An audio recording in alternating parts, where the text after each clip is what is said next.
¿Qué pasa la víctima? Ella fue víctima. Ella fue la víctima.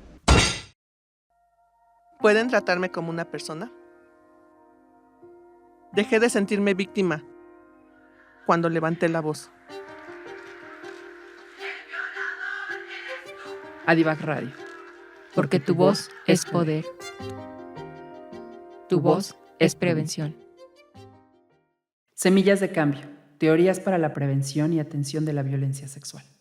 Bienvenidas y bienvenidos a su programa Adivac Radio. El día de hoy estamos en Semillas de Cambio, teoría y reflexión para un futuro sin violencia sexual. El programa del día de hoy se trata de abordar el modelo de trabajo con infancias y adolescencias de Adivac. Y para eso tenemos 3 invitadas especiales. La verdad es que hoy estamos así de manteles largos porque tenemos a 2 de las psicólogas especializadas en trabajo con infancias y adolescencias de Adivac, a la psicóloga Bere y a la psicóloga Nora. También está con nosotras Laura Martínez, directora de la asociación, para platicar de este tema. Y bueno, ya que tenemos aquí a Laura, pues aprovechemos para que nos cuente un poco cómo surge el modelo. ¿Siempre han trabajado con modelo? Muchas gracias y bueno, gracias también a quien nos escucha por interesarse en este tema tan complicado, tan duro de trabajar, pero tan bonito cuando vemos resultados, ¿no? Cuando empezamos en Adivac, solamente trabajábamos con personas adultas, ¿no? Eso es algo muy importante de decir. E incluso eran mujeres con las que trabajábamos. Y el modelo de trabajo con mujeres lo empezamos a estructurar desde CAMVAC, desde el Centro de Apoyo para Mujeres Violadas, cuando entré en el 83 en aquella organización. Pero cuando empezó Adivac, en 1990, como los primeros 5 años, 6 años eran puras mujeres, empezaron a llegar algunos hombres. Y en el acta constitutiva pusimos que también trabajábamos con niñas, niños y adolescentes, ¿no? Es bien importante que en el acta constitutiva diga eso. Porque dijimos, es que también a los niños y a las niñas también los violentan sexualmente. Y entonces nos empiezan a llegar niños. Yo empecé a atender a niños y niñas por la necesidad y porque habíamos muy pocas psicólogas. Y empezamos con la estructura de la facultad, ¿no? Lo que te enseñan en las escuelas de psicología, ¿no? Hacer una entrevista, ver el desarrollo psicosexual del niño, psicobiológico, etcétera, ¿no? Y entonces empezamos a trabajar con algunos juegos. Y cuando nos cambiamos a Pitágoras, que ya teníamos 10 años y que ya teníamos una parte estructurada con los formatos de las entrevistas y etcétera, llegó una compañera de la Facultad de Psicología que estaba especializada o que había trabajado puntualmente cuestiones con niños, ¿no? Y entonces ella me dijo, ¿por qué no empezamos a ver esta técnica y por qué no empezamos a ver esta otra? Y entonces de ahí se empezó a conformar el modelo de atención. Pero no lo teníamos. Se estructuró, creo que hasta de 1998 para acá, ¿no? Y entonces, pues ya esta compañera, junto conmigo y con otras psicólogas que estaban ahí, que ahí fue a donde en Adivac dividimos las 2 áreas, de niñas, niños y adolescentes y de personas adultas, ¿no? Y entonces ahí es precisamente en el camino que empezamos a decir, es que sí se necesita una expertise para trabajar con niñas, niños, de edades de pequeñitos, de chiquitos, de los que ya son mayores de 6 años y los que son mayores de 13, ¿no? Y entonces ahí es a donde empezamos con algunas compañeras a decirles, ¿con qué edad o con qué población de niños te gustaría trabajar? Y entonces algunas compañeras ya se empezaron a especializar en trabajar con niños de primera infancia. Otras empezaron a especializar con niños mayores de 6 años y las que están especializadas en trabajo con adolescentes, ¿no? Y entonces ahí ya también empezamos a ver las técnicas con las cuales íbamos a trabajar. Y yo ya les quiero dejar la palabra a mis compañeras. Nada más me gustaría comentar que para 2005 presentamos en UNICEF, en la primera emisión de los premios UNICEF, el modelo de atención y ganamos. El modelo de niñas-niños fue valorado y se mide lo que tiene que medir, atiende lo que tiene que atender y tiene resultados. Y pues fuimos el premio UNICEF en 2005. Galardonadas. Y pues brevemente esa introducción. Muchas al gracias, modelo. Laura. Qué bueno que nos acompañas para tener también este contexto amplio de saber que tienen 27 años además trabajando, ¿no? Especializándose y mostrando los resultados que tiene este modelo.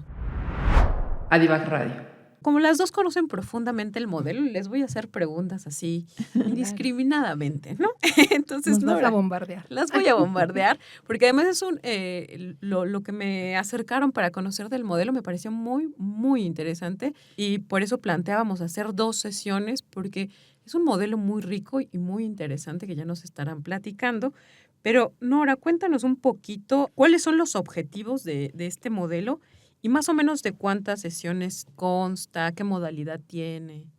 Pues el modelo se divide como varias etapas. Entonces, cada etapa cumple con ciertos objetivos, que justamente cada etapa aborda como cada esfera que desestructura la violencia sexual. Y es un aproximado de 90 a 120 sesiones, que en tiempo serían 2 años y medio, 3 años. Eso va a depender de cómo las niñas y los niños van avanzando en el proceso. Y lo rico del trabajo es que se hace de manera grupal, porque las niñas y los niños se identifican con otras niñas y niños que entienden cómo se sienten y ya no se viven como, ay, es que, ¿por qué hago berrinches o me hago pipí? Yo soy el malo, soy la mala, ¿no? Sino que se dan cuenta que justamente todo eso que les pasa tiene que ver con la violencia sexual que vivieron. Entonces, el objetivo principal es justamente que las niñas y los niños, por un lado, dejen de colocarse como en esta situación de víctima, ¿no? O sea, porque fueron víctimas cuando vivieron la violencia, pero después ya no lo son. Y resignificar toda la situación, es decir, que depositarle realmente la responsabilidad a quien la tiene, que es la persona que ejerce esa violencia. Y bueno, naturalmente conforme el proceso se va dando, pues todos los indicadores que presentan, pues desaparecen, ¿no? Entonces el objetivo puntual es ese. Claro. Pero cuéntanos también cómo se desarrolla el modelo, quiénes lo desarrollan. De pronto en algún otro programa que nos acompañaste nos contabas que estuviste parte de ese comité, pero que hubo ahí muchas personas también coadyuvando, ¿no? Claro, fueron un conjunto de compañeras que estuvieron, como decía Laura, desarrollando el modelo. Se basó básicamente en la cuestión de terapia de juego, pero tiene incluida también otro tipo de escuelas que enriquecieron el modelo.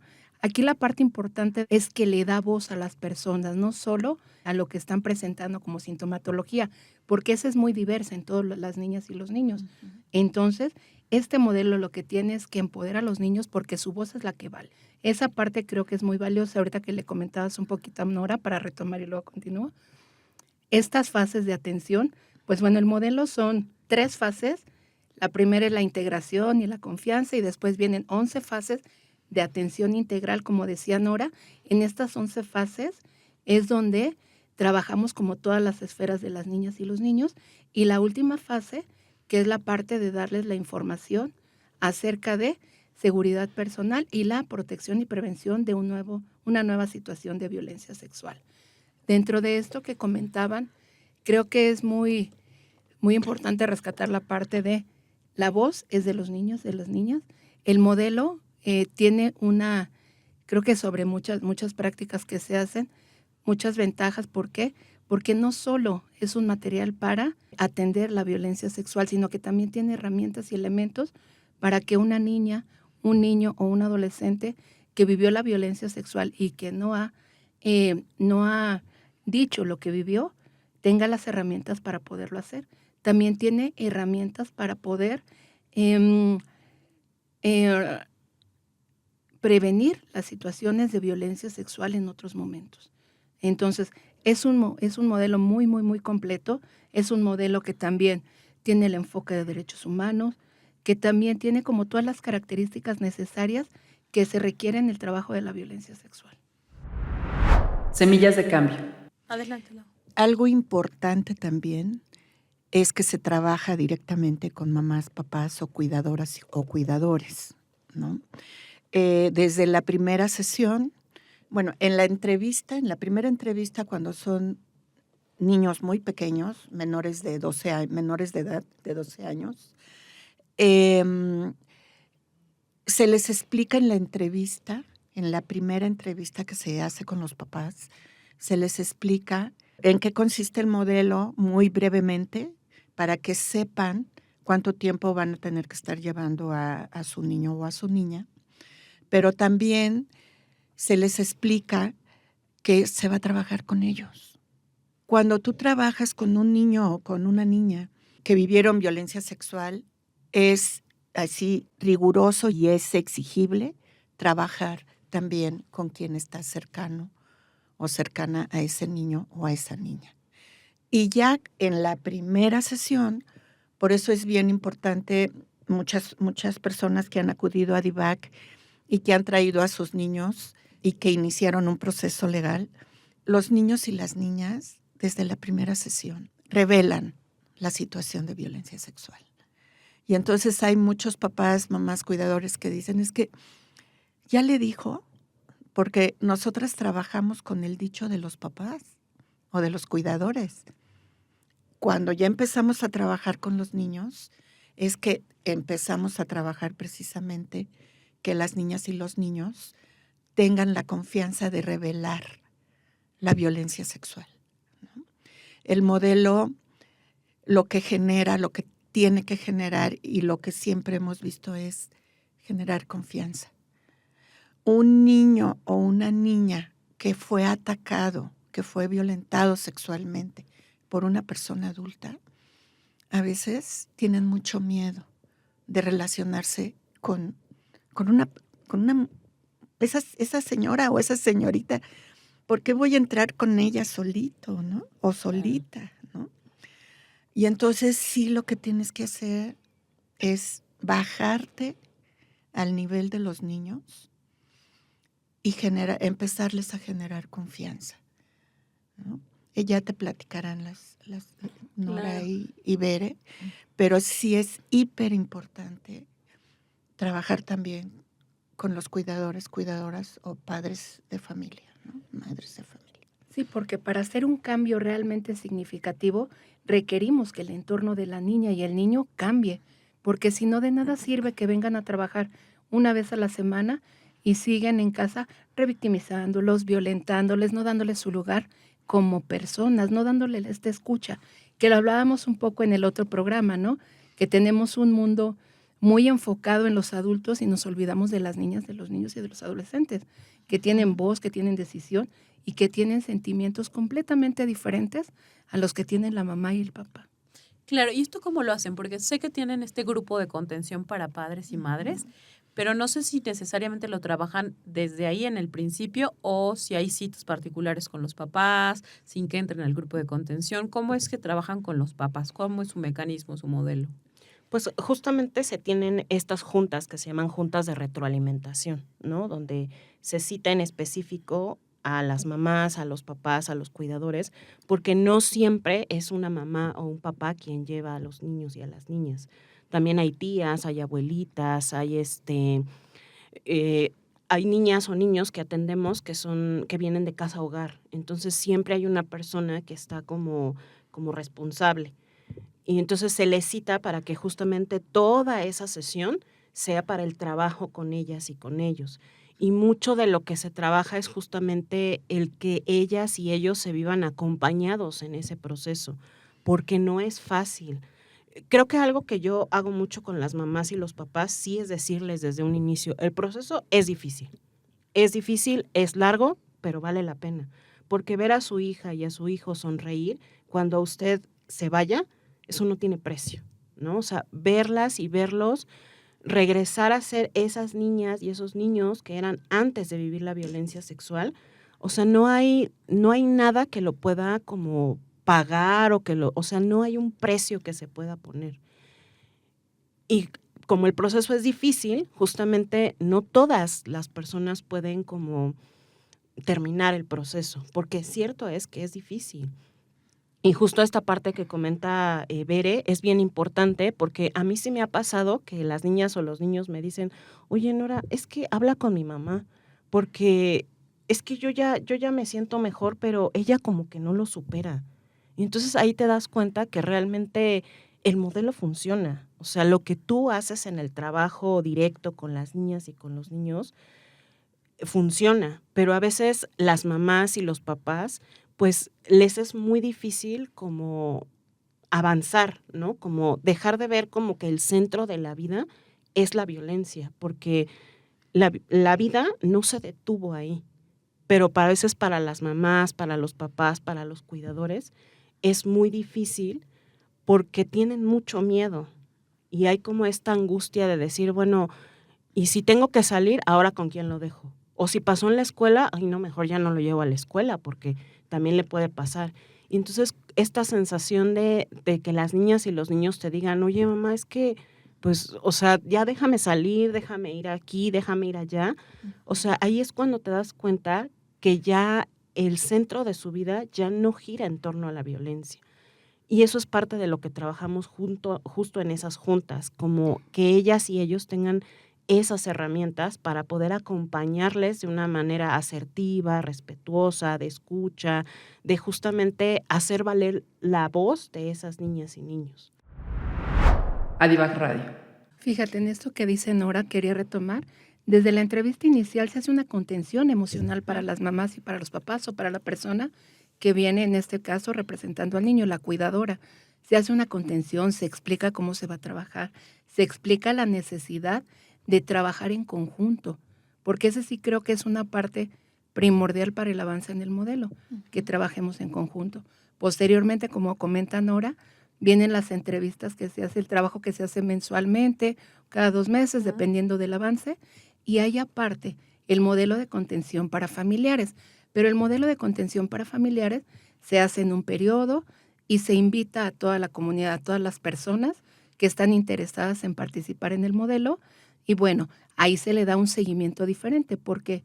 Porque ahí trabajamos específicamente las emociones que les generan a los cuidadores, a las mamás, a los papás, y además le vamos dando un seguimiento de manera conjunta con el modelo, porque a veces dicen, es que yo noto a mi hija más cambiada, la noto más asertiva. Lo primero que dicen, está muy contestona.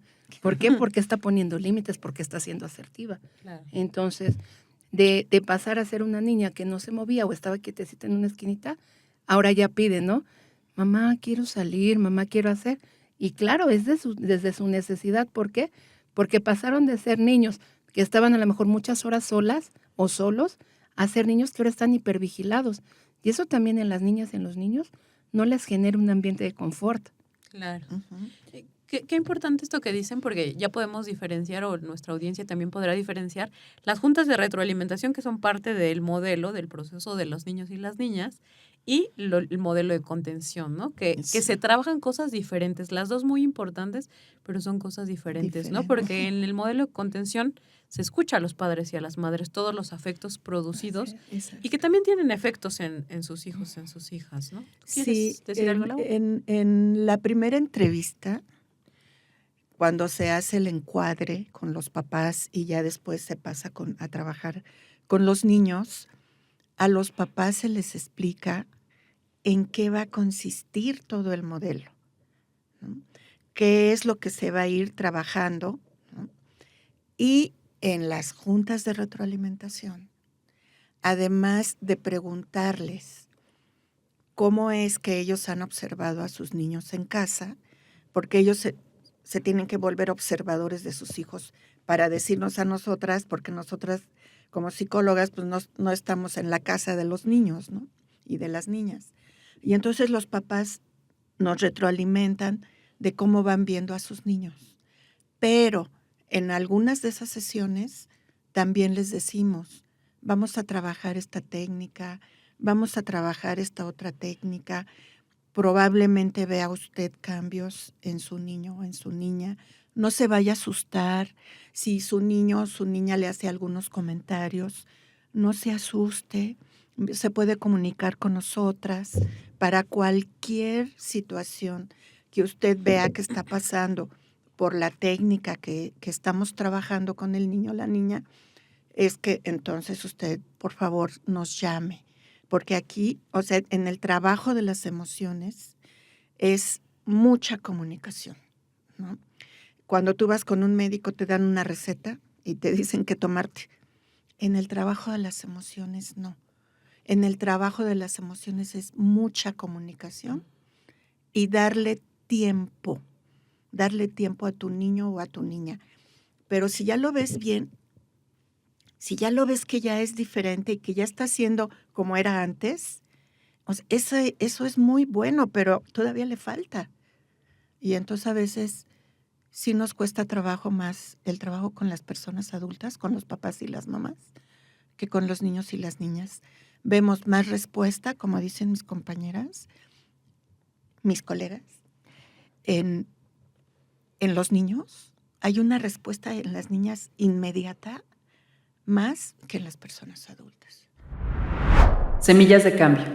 Oigan, quiero recuperar un poco lo que decías ese ratito, Lau, de la fase de la confianza, ¿no? Porque ya me decían un poquito, ya estaban haciendo spoiler de las siguientes preguntas, pero el modelo consta de 3 fases, ¿no? Y una de esas 3 fases tiene 11, me parece, si no las conté mal. Sí, son Pero la primera justo es la fase esta de generación de la confianza, ¿no? Porque justo como decía Lau, pues cuando hay una violencia de este tipo, de cualquier tipo, pero más de la sexual, la confianza se rompe y de pronto el vínculo terapéutico también puede resultar complicado, ¿no? Entonces, cuéntenos un poquito, quien quiera empezar, Nora, Bere, Lau, de cómo se trabaja en esta primera fase de la confianza. Ok, en esta primera fase de la confianza, precisamente es eso, hacer el encuadre con la niña y el niño o el grupo, empezar a trabajar la confianza entre el terapeuta, la terapeuta, las niñas, los niños que están participando dentro del pequeño grupo.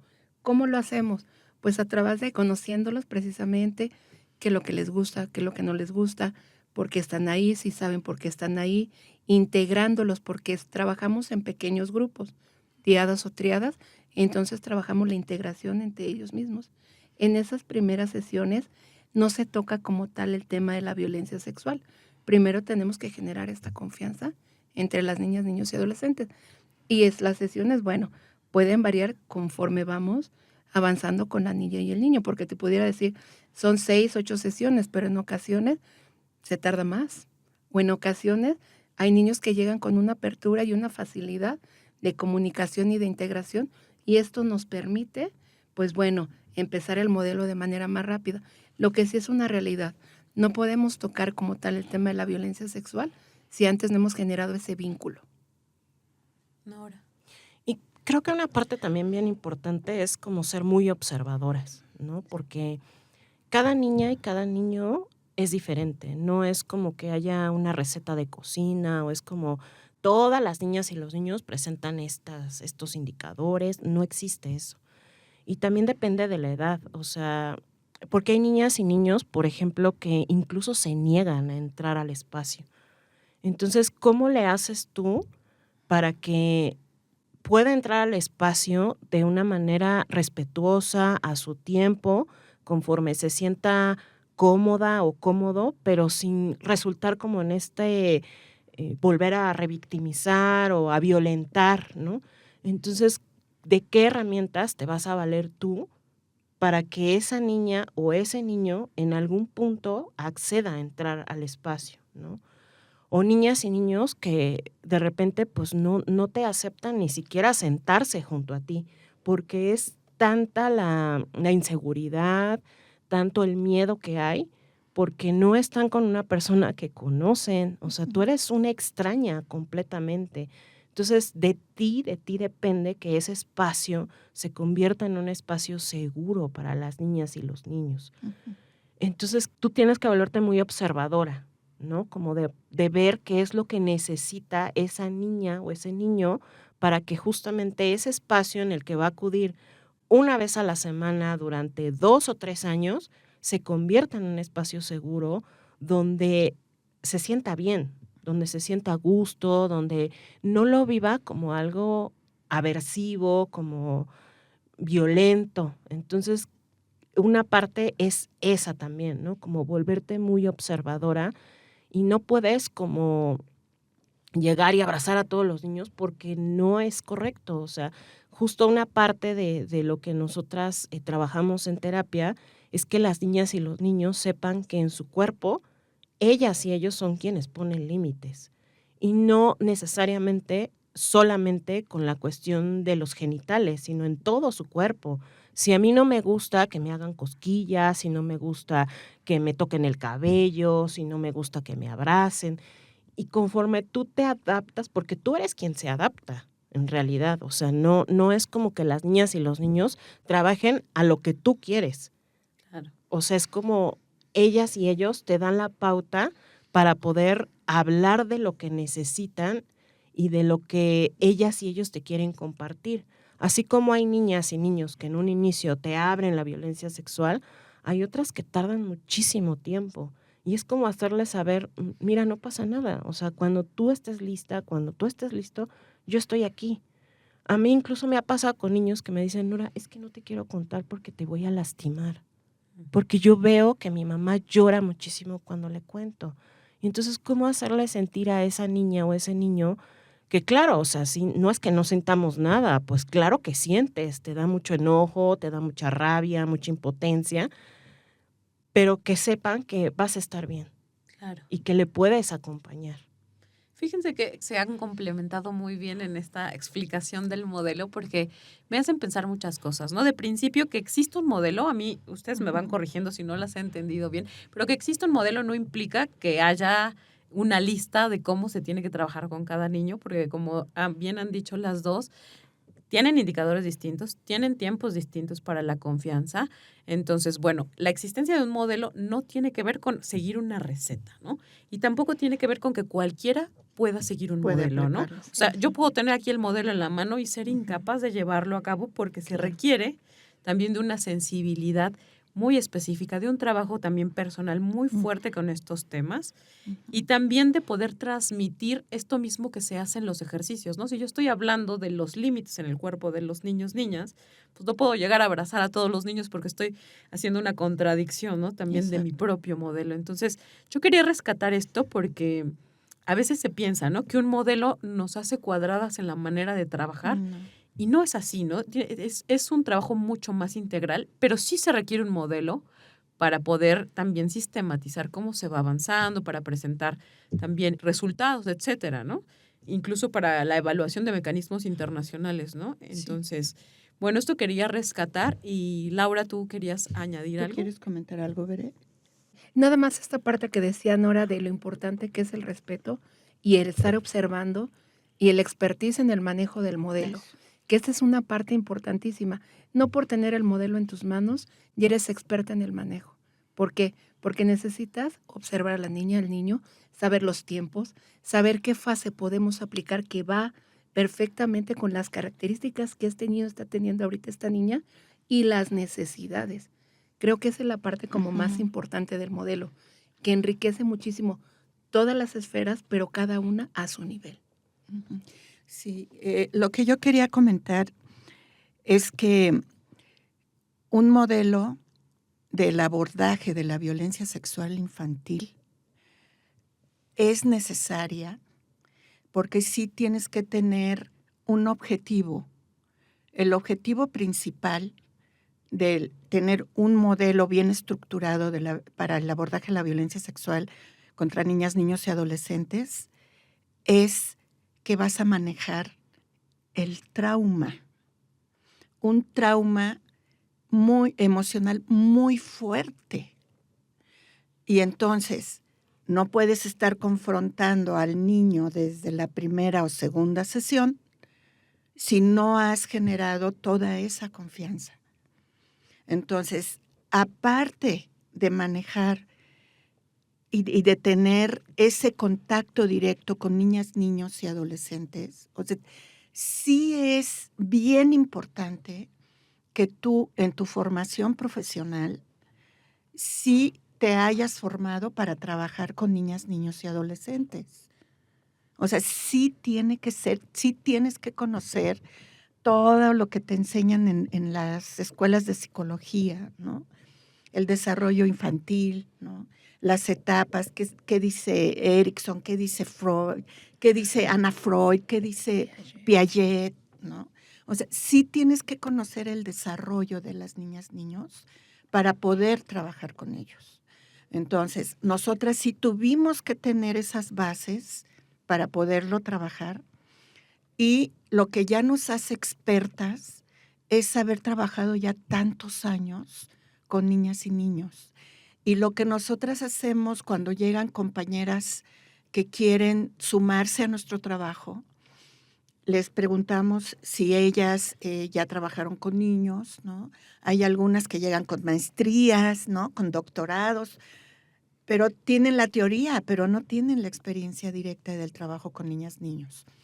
Y entonces lo que nosotras hacemos es sí realmente irlas introduciendo poco a poco para que vayan aprendiendo poco a poco el abordaje directo, ¿no? Es bien importante que una psicóloga que diga, entre comillas, voy a ponerlo, que es experta en el abordaje de la violencia sexual, sí la población, la gente, las personas que llevan a sus niños, sí les pregunten, ¿con cuántos niños que han vivido violencia sexual ha trabajado usted? Porque luego dicen que son expertas y en lugar de ayudarles a los niños, sí los llegan a afectar. Entonces sí hay que tener mucho cuidado. Las técnicas que se manejan, de generar confianza es puro juego, puro juego. Pero después ya empezamos a utilizar ciertas técnicas ya muy puntuales, ¿no? Como el espejo, por ejemplo, ¿no? O como los muñecos anatómicos, que esos casi siempre los usamos cuando ya tienen como 40 sesiones de trabajo, ¿no? Entonces, es importante, tal vez mis compañeras quieran comentar alguna de las técnicas. Yo, antes de que vayamos a las técnicas, me gustaría que las técnicas las abordáramos en una segunda sesión para profundizar, para irnos un poquito más a detalle. Perfecto. Pero hoy quisiera que me hablaran también de la segunda fase y la tercera, porque todavía nos faltan esas dos. La segunda yo sé que es muy detallada y esa tal vez también la dejemos para este segundo encuentro, porque son 11 fases, pero además cada fase tiene cosas muy especiales y muy específicas, ¿no? Entonces, no sé si a grandes rasgos nos pudieran platicar un poco de la segunda fase. Ok, te lo voy a platicar así como muy a grosso modo, porque son 11 etapas. En ellas trabajamos lo que es la familia, trabajamos autoestima, trabajamos, acuérdame, Rompiendo sexualidad, secreto. rompiendo secretos, sexualidad, Emociones. autoerotismo, violencia sexual, Perspectiva de perspectiva de género. género, derechos Derechos. y Y ya. esas son básicamente las que trabajamos, pero Autoestima. Autoestima, diferencia entre juego sexual, abuso sexual y autoerotismo, que los niños identifiquen cuáles son caricias agradables, caricias desagradables, y terminamos con la identificación de la violencia sexual, ¿sale? Y después ya viene la tercera fase, pero la fase que más compleja es la segunda fase, porque es la más amplia y ahí abordamos todo. Ahí es donde resignificamos las situaciones de violencia sexual y desaparece esta parte de vivencia de ser una víctima, porque ya no lo son. Entonces, en el momento que lo vivieron, sí fueron, pero ahora esa capacidad para que ellos puedan retomar su vida y puedan tener, como recuperar esta sonrisa que nos decía Nora al principio, eso se trabaja en todas estas fases. Resumido, se escucha muy fácil, porque se escucha como muy, muy rápido, ¿no? Pero ¿qué sucede? Mientras están trabajando estas fases, pues obviamente se va viendo un avance y una mejoría y van cambiando, van poniendo límites y todo. Y de pronto la niña y el niño pareciera como que está perfectamente bien, como que ya cambió todo Y ahí es donde entonces perdemos como esta continuidad porque los papás dicen, está re bien, ya mire, ya sonríe, ya va a la escuela, ya sale bien en las calificaciones. Y ahí es donde perdemos el vínculo con los papás.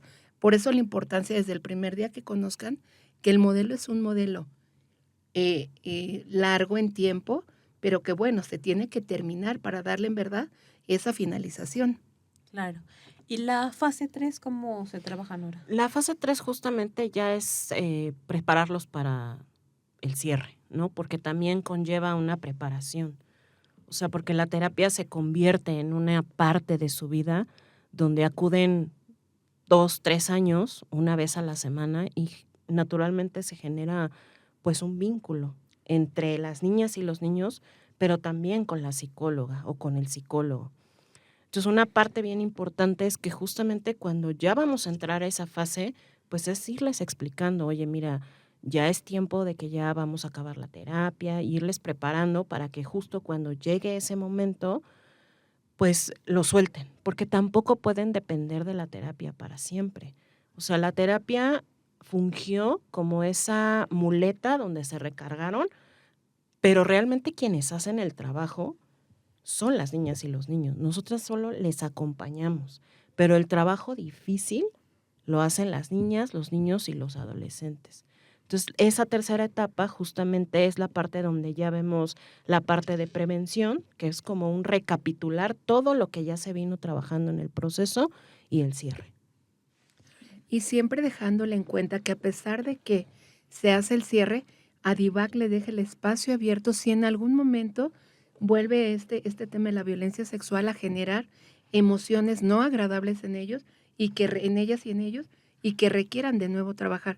Porque es importante también mencionar que la violencia sexual, dependiendo de las etapas de desarrollo de las niñas y de los niños, bueno, tiene diferentes implicaciones. Por tal motivo se les deja la puerta abierta para que en algún momento, si requieren volver a recibir atención, está DIVAC.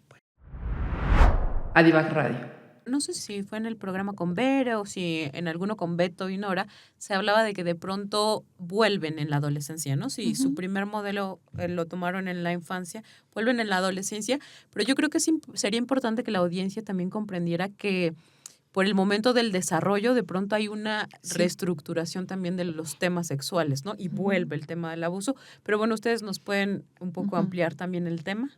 Sí, nada más me gustaría comentar que dentro del mismo modelo y de las mismas etapas que te comentan las compañeras, puede ser que en alguna de las técnicas de estas 11 etapas de la segunda fase,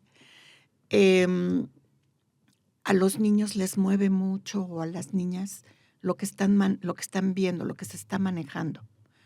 Y entonces tiene que haber sesiones abiertas en donde no sigues puntualmente el modelo, sino que resuelves la emoción que le está generando a la niña, porque luego de repente llega la mamá y te dice, es que mi niña dormía bien y ahorita ya no está durmiendo bien, no sé si es por lo que trabajaron acá, ¿no? O hizo algo, alguna travesura o algo que no estuvo bien hecho después de que trabajaron X técnica.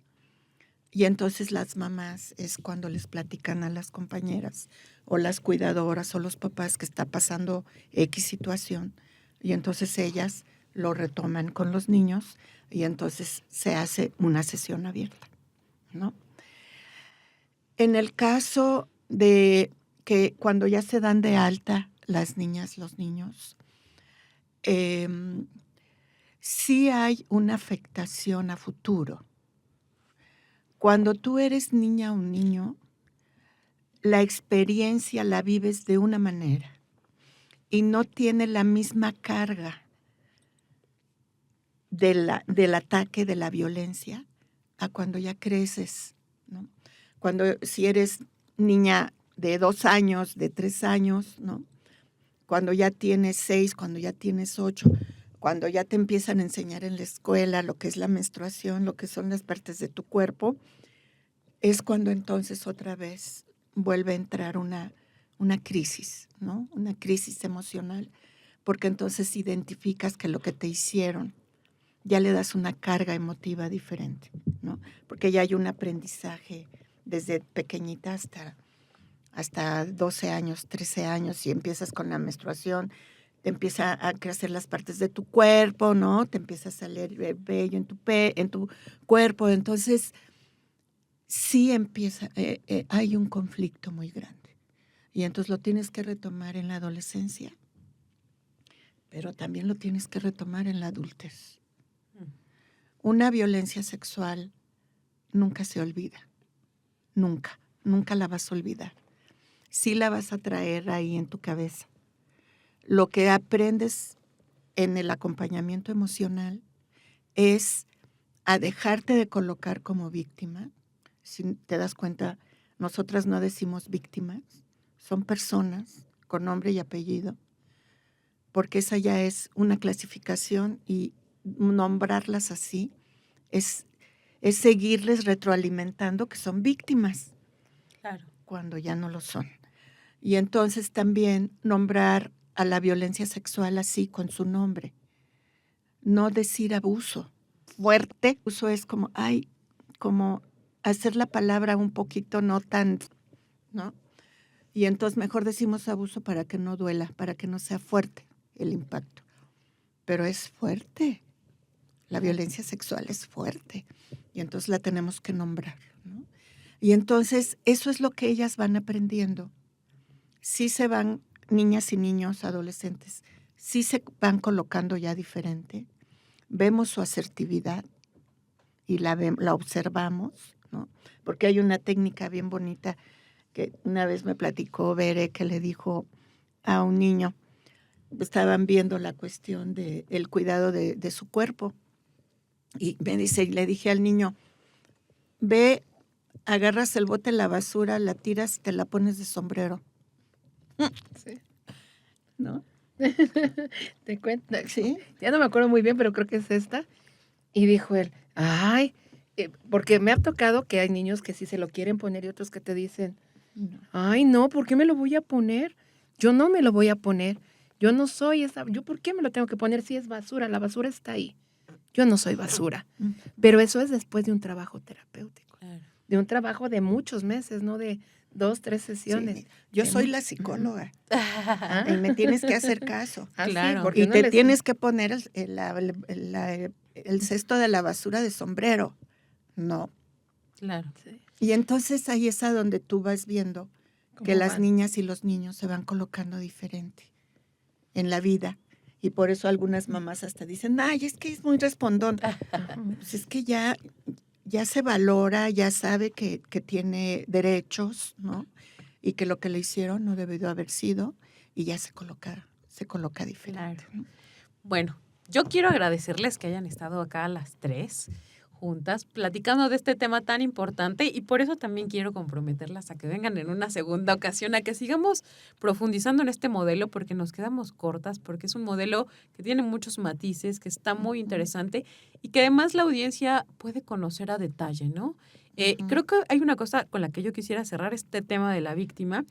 Creo que hay que dejar claro para quienes nos escuchan que hay términos que se utilizan con fines legales y de políticas públicas y que está muy bien que se utilicen ahí, pero que en el tratamiento con las personas, con el tratamiento humano, vamos a prescindir de todos esos términos, ¿no? Entonces de pronto nos confundimos porque hay muchos debates en el feminismo de si aquí se usa, de aquí no se usa. Entonces, bueno, que vayamos también haciendo esta limpieza de por qué los usamos, por qué no los usamos.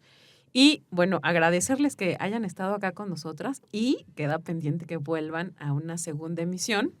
Esto fue Semillas de Cambio, teoría y reflexión para un futuro sin violencia sexual, de Adivac Radio, que se transmite por Violeta Radio. Nos vemos pronto. Gracias por acompañarnos a levantar la voz. Hasta pronto.